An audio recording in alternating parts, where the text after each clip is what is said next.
Bonjour, on se retrouve aujourd'hui pour un nouveau projet couture. Alors je me présente parce que c'est vrai que c'est quelque chose que je ne fais pas à chaque vidéo. Donc je suis Sandrine, des Cousettes de Sandrine. Je couds depuis une petite dizaine d'années. Je viens de fêter mes 50 ans et je couds principalement des vêtements pour moi. J'ai la couture très égoïste. Je couds pas mal de patrons Burda, quelques patrons de couturières indépendantes. Que vous dire d'autre? Je pense que j'ai fait le tour. Si, j'ai 3 grandes filles. Je vis dans la campagne bretonne, où je suis très bien, très heureuse. Et j'avais envie, j'ai fait ces vidéos parce que j'avais envie depuis très longtemps de partager ma passion couture. Et YouTube m'offre cette possibilité de vous montrer ce que je fais. Si je peux vous apprendre 2-3 trucs, vous montrer quelques patrons auxquels vous n'auriez pas pensé, j'en suis ravie. Voilà, alors aujourd'hui on se retrouve pour coudre un projet que j'aime bien faire de temps en temps. Un truc que j'aime bien faire régulièrement, c'est-à-dire prendre un patron qui correspond quasiment à ce que je souhaite faire, mais pas tout à fait, où il manque un tout petit truc. Et là justement depuis longtemps j'ai envie de me faire des soupules en dentelle. Malheureusement je n'arrivais pas à trouver de dentelle extensible en suffisamment grande largeur. Donc je réfléchis depuis un moment à comment faire. J'avais trouvé le patron de voilà, Rosanna d'Anna Rose Pattern. Je vous le montre. Voilà, qui reprenait quasiment ce que je voulais, c'est-à-dire donc est à faire en chaîne et trame, avec un. Attendez, je vous le retire du. Oh.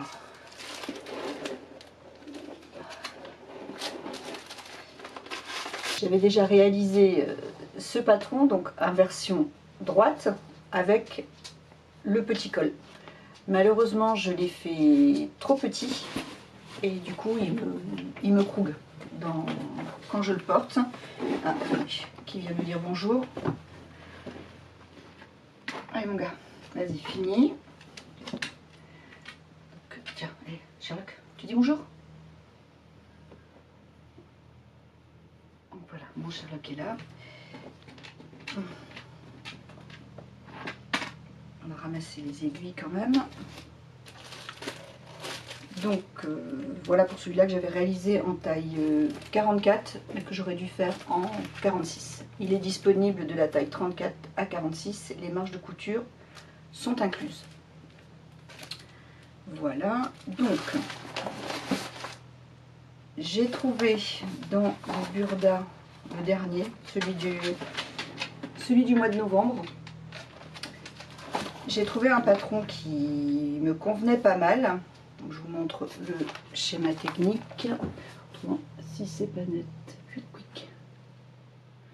Donc c'est celui-là qui a le petit col et le côté simple, un devant, un dos avec des manches droites, parce que j'avais envie de manches droites pour ce modèle-là. Donc du coup, je vais décaler la couture qui normalement est prévue dans le dos, je vais la mettre sur le côté et y insérer une fermeture éclair invisible. Donc j'ai coupé mes pièces dans un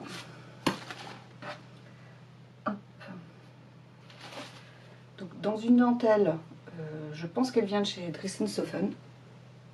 C'est un classique. J'ai déjà fait une robe à ma grande fille dedans, c'était avant YouTube. Et donc je vais faire ça, je vais déjà assembler le col, le dos, le devant, juste une épaule. Je laisserai l'autre libre et assembler la partie devant du col au devant et au dos. Et après, on se retrouve pour la fermeture éclair. Je vous reprends pour la couture. Donc, j'ai assemblé l'épaule gauche parce que je veux ma fermeture éclair à droite. J'ai assemblé les deux cols ensemble et j'ai fait sur le col intérieur une finition au biais parce que je trouve que c'est plus facile pour assembler le col quand je vais le retourner sur l'intérieur. Donc du coup, là, je vais assembler le col intérieur à mon top. Alors, on y va. Hop, donc là, je reprends.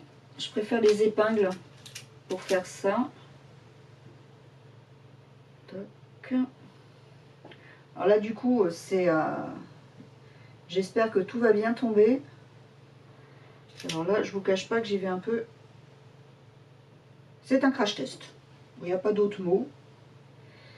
C'est un test. Donc je ne respecte pas du tout... j'ai déplacé le col qui normalement aurait dû s'attacher dans le dos. Je l'ai pivoté pour que la fermeture soit au niveau de l'épaule droite. Hop, voilà. Donc j'accroche tout ça, endroit contre endroit. Donc j'ai quand même fait attention à mettre mon col extérieur et mon col intérieur du bon côté. Normalement, on va compter sur la légère extensibilité du tissu pour que tout tombe bien. Du coup, je vais mettre beaucoup d'épingles. C'est pas ce que je fais le plus souvent, mais bon. Alors voilà, et ici on fait pareil.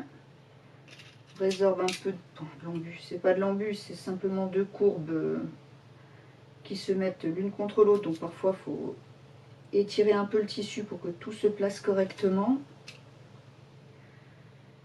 Voilà. Et voilà, ben on se retrouve juste après. C'est bon. On se retrouve cet après-midi pour la suite de ma cousette. Donc je n'ai fait que des bêtises ce matin. Donc j'ai redécousu mes deux côtés de colle. Et je vais accrocher ma... hop là. Je me rapproche de vous. Ma fermeture éclair invisible. Donc j'accroche le haut de la fermeture éclair, enfin de la fermeture à glissière, pardon, à l'endroit où le col va se plier. Ça c'est le col intérieur. Donc sur le col extérieur, là où ça va se plier. Voilà. Donc tout du long. Donc j'ai une fermeture à glissière de 15 cm.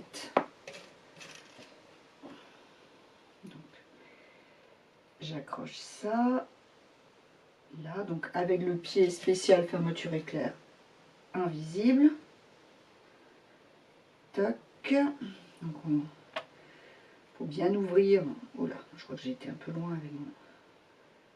J'ai pas bien mis ma. Donc, bien ouvrir ici pour que tout se place correctement.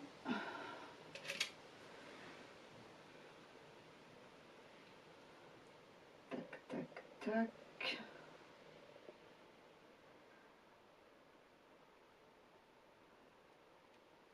Voilà. Donc je finis de faire ça. On se retrouve après. Et j'espère que je ne vais pas refaire des bêtises. Parce qu'après le but ça va être de... J'ai comme ça. Normalement ce coup-ci c'est bon. Bon. On se retrouve tout à l'heure.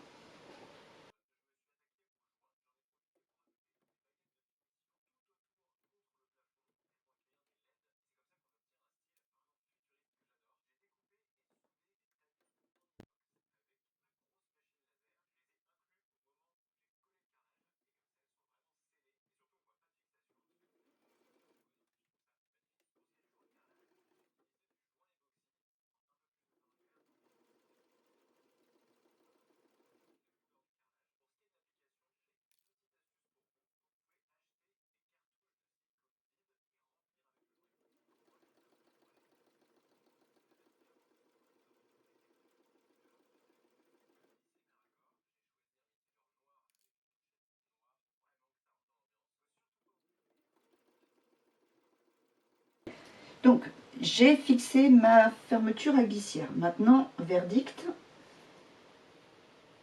est-ce que je la ferme? Oui, super. Alors, une chose que j'avais oubliée, parce que j'en pose pas si souvent que ça, c'est qu'on ne peut pas la coudre jusqu'au bout du bout. jusqu'au bout du bout. Il faut laisser un petit quelque chose, donc je vais finir ça maintenant qu'elle est fermée, qu'elle est posée. Je vais voir jusqu'où je la mets et je vais finir de fixer le bas pour que ce soit propre. D'abord, je vais faire le haut, donc je vais recouper. Zoup. Donc, je l'ai envoyé jusqu'à la couture du col. Je suis peut-être un peu loin de vous pour vous montrer les choses. J'ai envoyé le curseur jusqu'au bout du col. Donc là, je coupe les bouts qui dépassent pour pas faire trop d'épaisseur quand même. Je fais peut-être une bêtise, hein, encore une fois. Et donc, je veux replier. Donc, il faut que je mette, faut que je l'ouvre, je crois. Je l'ouvre fermé. Il faut que je les mette, voilà, comme ça. Donc, je retourne mon col. Je retourne mon col. Endroit contre endroit. Avec, donc ça c'est l'intérieur de, ça c'est la couture de mon col devant avec mon col dos. Je retourne, je vais faire une piqûre tout du long et normalement quand je vais retourner ça va être magique et tout va être refermé.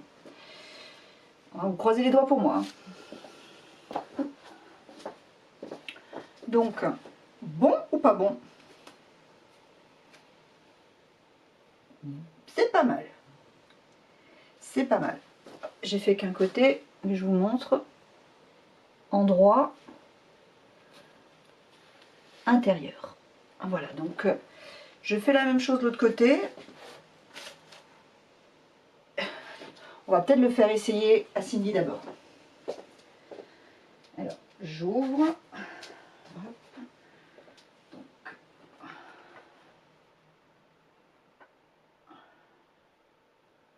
Sachant que là, ça va être collé. Ah, là, il y a une petite couture à faire encore.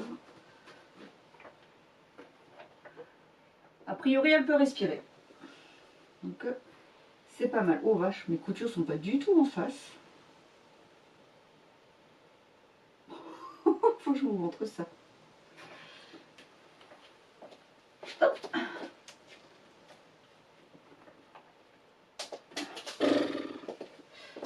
Les coutures sont pas du tout en face.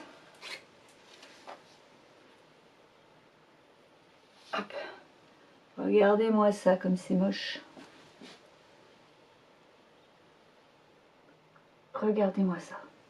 C'est pas du tout en face. Je sais pas si vous voyez quelque chose. Hop. Mais bon. Pour une première, on va dire que c'est pas mal. Je verrai comment améliorer tout ça la prochaine fois. Allez, on termine. Hop. Donc, on replie ici. Endroit. Contre-endroit. Voilà. Ben, je vous retrouve, je fais les derniers points qui manquent et on se retrouvera après pour... peut-être pour la fin, parce que là il me reste à faire les manches, mais il n'y aura pas vraiment les manches et les coutures côté, mais il n'y aura pas vraiment de bas, parce que j'ai choisi de garder le bas festonné. Donc je vais juste découper le long là, j'ai fait pareil au niveau des manches. A priori il n'y a pas d'ourlet de manche ni de bas à faire, donc je pense qu'on se retrouvera pour l'essayage final. À tout à l'heure. Est-ce qu'on va être bon? Il y a deux choses. D'abord, est-ce que ça passe de partout? Déjà, je rentre dedans, c'est pas mal. Est-ce que je peux le fermer? Eh, c'est bien tout ça. Si, si. Ah si, je suis contente. Ouais. Si, si, je suis contente. Je vous montre. Attendez, je peux même pas vous tourner. Je vous montre tout ça. Donc, l'encolure est plutôt pas mal. La fermeture éclair est assez relativement invisible. Et ça colle, mais sans trop. Donc, c'est bien comme il faut. Bon, c'est prévu pour être porté sans le petit t-shirt en dessous, mais bon, à la limite, ça peut même, pourquoi pas, ça pourrait se faire avec un petit Rivoli, par exemple, par-dessus, ça pourrait être pas mal. Moi, ce que j'avais en tête, c'était de pouvoir le porter donc sous des robes sous des robes de printemps par exemple, pour la réchauffer. Donc là c'est vrai que peut-être que le petit truc en dessous peut être sympa, mais c'était surtout pour le porter avec des choses comme le puzzle. Ah là je crois qu'il va être un peu court, il va être trop long. Vous voyez, des choses comme ça, de manière à faire ressortir le côté, pour avoir le côté dentelle, ça tout de suite ça habille beaucoup plus une tenue, mais je crois qu'il est trop long. Ah ouais, il est trop long. Là, il faudrait le remettre dans le pantalon. Voilà, mais comme ça, hop, ni vu ni connu. Donc c'était dans cette optique-là que je l'ai fabriqué. Maintenant, la question c'est est-ce qu'il y a moyen de retrousser les manches? Parce que vous savez à quel point c'est important pour moi. Si, c'est bon. Et elles ont l'air de tenir. Donc ouais, vraiment, ce petit top transformé coche toutes les cases. Donc voilà comment... C'est ce qui m'a permis du coup de transformer du chêne et trame qu'est ma dentelle en petit haut... Non, je recommence. Transformer un patron prévu pour du jersey. Je sais ce qui va pas, j'ai pas mes lunettes. Hop, voilà, ah là c'est mieux. Je revis. Donc voilà, je vous ai montré la petite technique qui a pas mal trotté dans ma cervelle depuis déjà pas mal de semaines pour transformer cette dentelle que j'avais achetée depuis un moment en un petit top à col montant sans être complètement crougué. Encore faut que je modifie l'autre, je modifie le Rosanna d'Anna Rose Pattern, parce que celui-là, vous voyez, sous celui-ci par exemple, on sera bien. On cachera les épaules qui sont trop courtes.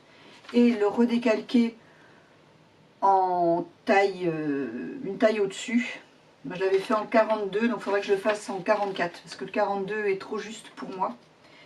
Ça se voit au niveau de la carrure, ça colle pas, et c'est pour ça que j'ai l'impression d'être étranglée quand je le porte. Mais je pense que je dois pouvoir le découdre et le recoudre mieux que ça. Donc voilà, je suis assez contente de moi. J'ai réussi à faire les manches correctes en respectant le feston.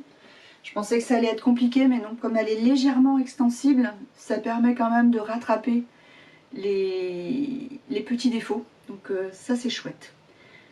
Donc si, note pour moi surtout, faut marquer la dentelle, l'écran sur la dentelle au feutre ou à la craie ou à n'importe quoi, mais des coups de ciseaux dans le trou des dentelles ça sert à rien. Donc je me suis retrouvée un peu bébête quand il a s'agit d'attacher les manches, de retrouver la manche devant de la manche derrière. Là, je ne voyais pas mes repères. Tout simplement. Donc note pour moi, dans la dentelle, on marque tout au feutre. Donc pour rappel, donc, il s'agit du modèle t-shirt 101 du Burda Style du mois de novembre 2025. Je vous le remontre. Voilà. Où j'ai trouvé ce que je cherchais comme patron simple pour le modifier facilement. Bon, comme vous avez vu, hein, ça s'est pas fait de façon fluide. Hein. La couture de la fermeture éclair invisible, c'est pas du... J'en ai fait plusieurs, mais c'est vrai que c'est tellement plus facile de suivre les descriptions de la créatrice elles font des trucs superbes. Elles font beaucoup d'entre elles, c'est tout fluide, il suffit de suivre, on fait comme elles disent, on n'a même pas besoin de réfléchir à qui, quoi, comment. Et là, du coup, j'ai dû me creuser un peu la cervelle pour la mettre dans le bon sens, pour qu'elle ne vrille pas. Encore, c'est une petite, donc c'est plus facile. Me rappeler qu'il fallait laisser un petit peu de marge, un petit peu de trou au bout pour pouvoir remonter le curseur, parce qu'on la coud le curseur tout en bas. Et ce genre de petites choses que j'avais oubliées. Mais au final, ça va. Certainement pas parfait, mais je trouve qu'il fait très très bien le job. Et ce sera à recommencer pour une autre cousette, un autre top en dentelle. Ou pas forcément, pourquoi pas la flanelle aussi qui peut être sympa en hiver pour les grandes frileuses comme moi. Parce que ça va me permettre de rester bien au chaud sous des choses, sous des puzzles comme ça. Là j'envisage de refaire un d'ailleurs en... J'ai fait il y a plusieurs années, voilà, au début. Ah, quand j'ai commencé à coudre, j'avais fait un pull à mon mari dans ce chiné, pas encore une fois un 100% synthétique, je faisais pas trop la différence entre tous les tissus à l'époque. J'avais dû trouver ça chez Tissu.net, ils doivent être allemands. Ils ont pas mal de jolies choses aussi. Donc il me reste du bleu et du vert, mais pas en quantité suffisante pour faire un pull ou même un gilet, enfin quelque chose à manches longues. Donc là je me dis que peut-être qu'un puzzle ça pourrait être sympa. Pourquoi pas dans cet esprit avec parce que ça c'était, je sais même plus de chez qui ça vient. Je crois que ça doit venir de chez comment s'appelle-t-il, les Coupons Saint-Pierre. Je m'étais fait une robe, pareil, au début j'ai commencé à coudre. Et du coup j'ai joué entre l'endroit et l'envers du tissu sur les morceaux. Donc pourquoi pas avec celui-ci faire la même chose. En faisant attention parce que mon mari les porte énormément quand même ces deux pulls. Et c'est vrai que le tissu n'a pas bougé. Il les porte dès qu'il sort de sa ferme. Il adore mettre ces pulls-là. Col de cheminée, comme celui que j'avais tout à l'heure. Et c'est un modèle de... Disons, c'est ça. Le sweat...